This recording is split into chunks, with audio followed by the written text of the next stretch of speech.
Hi! ఈరోజు క్యారెట్‌తో French fries ఎలా చేయాలో చూద్దాము. ముందుగా క్యారెట్‌కి పైన ఉన్న పీల్ అంతా తీసేసి ఈ విధంగా ముక్కలు కట్ చేసి పెట్టుకోండి.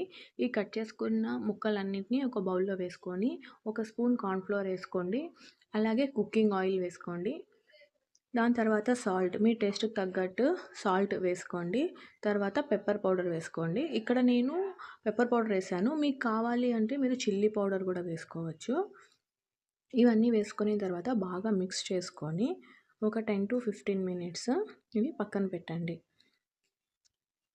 ఇలా చేయడం వల్ల పిల్లలు బాగా ఇష్టంగా తింటారు. కొంతమంది పిల్లలు క్యారెట్ డైరెక్ట్‌గా ఇస్తే తినడానికి ఇబ్బంది పడతారు.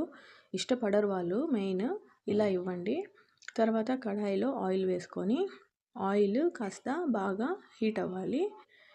హీట్ అయిన తర్వాత ఈ ముక్కలన్నిటిని వేసుకోండి. ఆయిల్ ఎప్పుడు కూడా హై ఫ్లేమ్‌లో పెట్టి ఎక్కువ హీట్ చేసుకోవద్దు. కొంచెం మీడియం ఫ్లేమ్‌లోనే పెడితేనే అప్పుడే మనకు బాగా ఇవి డీప్ ఫ్రై అయితాయి. లేదంటే మాడిపోతుంది. ఈ విధంగా అయిన తర్వాత సర్వ్ చేసుకొని తినండి. పిల్లలు బాగా ఇష్టంగా తింటారు. Thank you. సబ్స్క్రైబ్.